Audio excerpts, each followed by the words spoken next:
الحمدللہ ہماری خوش قسمتی ہم میدان عرفات میں حاضر ہیں۔ اسے میدان عرفات کیوں کہتے ہیں؟ 3 وجوہات بیان کی جاتی ہیں۔ عرفہ کا معنی ہے پہچاننا۔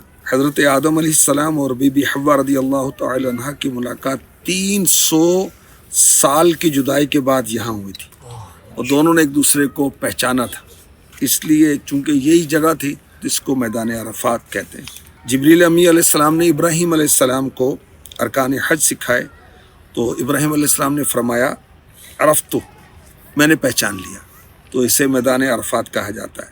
ایک وجہ یہ بیان کی گئی کہ تمام حجاج میدان عرفات پہنچ کر گناہوں کا اقرار کرتے ہیں، اعتراف کرتے ہیں، اس لیے اس کو عرفہ کہتے ہیں۔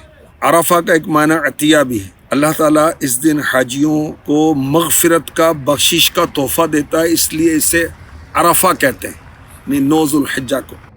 میدان عرفات کے درمیان میں موجود جبل رحمت، جس کے سائے میں ہم حاضر ہیں، جہاں سیاہ پتھر کا فرش ہے، وہاں وقوف کرنا افضل ہے۔ اچھا، 2 نبی جو ہیں میدان عرفات میں حج کے موقع پر جمع ہوتے ہیں، حضرت خضر علیہ السلام، حضرت الیاس علیہ السلام۔